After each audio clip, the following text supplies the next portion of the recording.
Most kids have probably heard their parents say, "Why don't you put down your phone and go outside?" For me, it was always, "Seda, put down that book." My parents have told me that they were actually concerned I might be addicted. And I was, in a way. I read all the time. When I woke up, before I went to bed, while eating, and even while walking. Other students were being told to walk, not run, while I was constantly reminded to walk, not read. It got to the point where my teachers were afraid that I might accidentally run into something, or someone.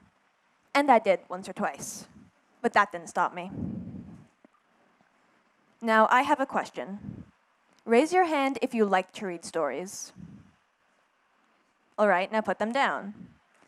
Raise your hand if the last time you picked up a book was sometime within the last few months. How about this month? How about this week? Now raise your hand if you've read a book today. Reading just for the sake of reading is becoming less and less popular with today's youth. A 2019 study conducted by the National Literacy Trust in the United Kingdom asked around 57,000 kids and teenagers how often they read. The study showed that only a quarter of children read a book each year, compared to half of all children in the UK from a study done in 2013. That's more than a 50% decrease in 6 years, despite the fact that numerous studies show independent reading is highly beneficial for children, as it teaches kids empathy, how to connect the dots, and broadens their imagination. When children read stories, they're put into a new world, into a new character's mind. An article by Michigan State University cites that this repeated new mindset is highly beneficial, as it teaches kids to think of others and gives them new ideas and perspectives. Empathy at its core. Reading has also been proven to increase academic success. A high school study done in Texas showed that students who read independently had certain advantages over their peers.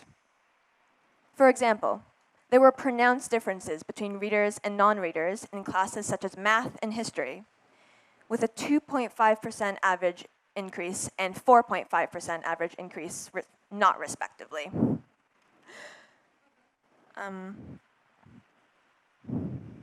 Of course, when I'm actually doing Quest, I get all flustered, but thank you. Okay. Why is that? If reading independently has been proven to increase academic success, then why is it in such decline? I've been thinking a lot about this lately, and a common theory is that it is largely to do with emerging technology. Laptops, phones, tablets. According to an article by The Guardian, some students are getting their own smartphones as early as 7 years old, and some even younger. With the modern generation spending so much time online, it's fast become the favorite pastime of many kids and teenagers, instead of reading stories. I sent a survey to Green School middle schoolers, and as it turns out, over half of them prefer watching movies over reading books. These days, there are games to play, friends to talk to, and movies to watch, all on one small screen. Two of the 20th century's greatest authors, George Orwell and Aldous Huxley, both offered their thoughts on the future of books in their famous works of literature. In Orwell's 1984, books are banned by a totalitarian government. In Huxley's Brave New World, though, there's no need to ban books. The population is so obsessed with their love of pleasure and instant gratification that there's no one with an attention span long enough to be able to read one.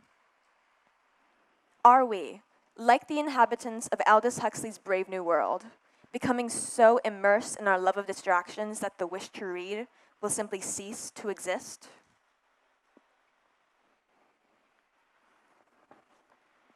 You probably know by now that I love reading, but everyone knows that before you can read a book, someone has to write it.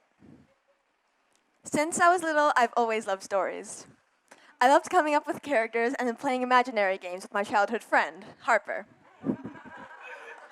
We would spend hours in the garden, acting and thinking and creating worlds for our characters. Sometimes I tried to write stories, but nothing ever really clicked. I always just gave up when I'd barely even started, until 6th grade, when I joined Ibu Wester's Warrior Writers Jalan Jalan. I knew that I had to take the class. This was my chance to finally write a story that had an ending. Throughout 6th grade, I was a warrior writer. And by the end of the year, I had written a novel. Well, a novella.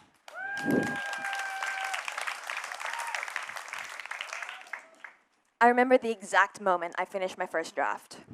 I looked up at my friends and said, "Guys, I'm on the last sentence."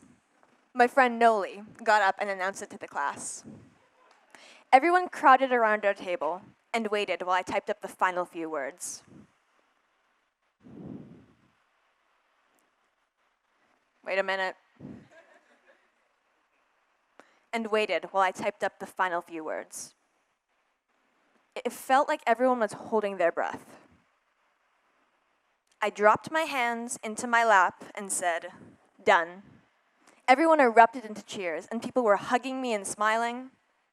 This is one of my favorite memories from Warrior Writers.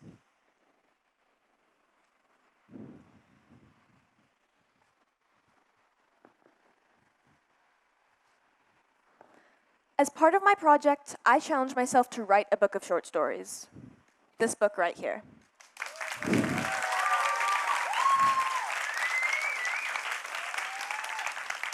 I wrote 2 stories and put them in a book along with 2 other stories that I'd already written. The stories are whimsical, for children, and they all connect to each other in some way.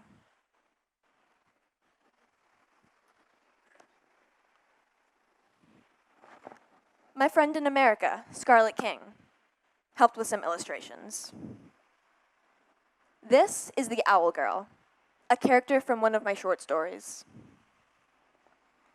After I finished with writing, I thought, why stop there? Some kids don't like to read, but that doesn't mean they don't like stories. Enter the audiobook. Audiobooks are a great alternative for young children and those who find reading challenging, as it offers many of the same benefits.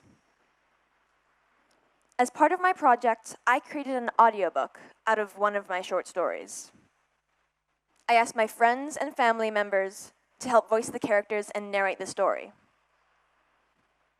This is an audio excerpt from the story, The World of Gray. The World of Gray, Part 1. Gray sat in the hospital's waiting room, trying not to breathe in the smell of antiseptic, soap, and the slight undercurrent of sickness.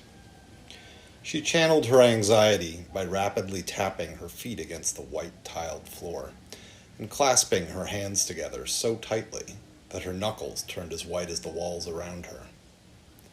She leaned back in her chair and scanned the room with furrowed brows, and though she didn't know it, a slight frown on her face. Searching for the person who would step out of one of these doors any minute now to tell her that the test results had come back negative, and that she would be fine. Or at least, that's what Grace told herself.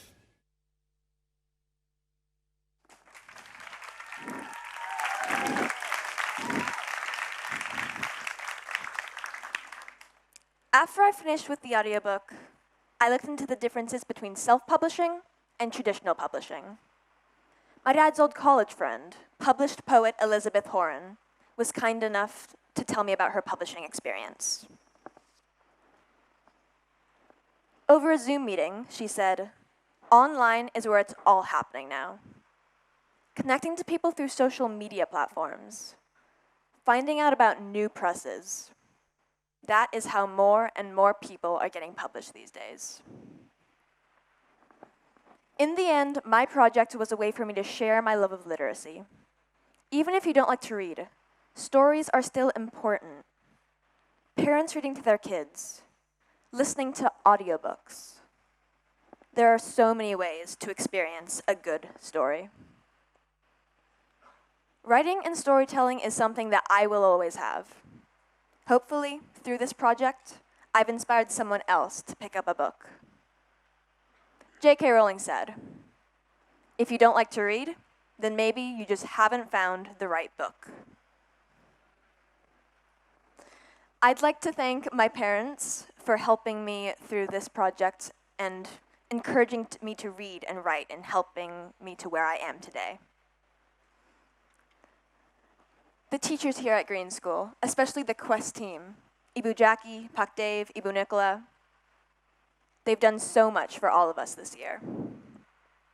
And especially my mentor and warrior writer, Ibu Esther.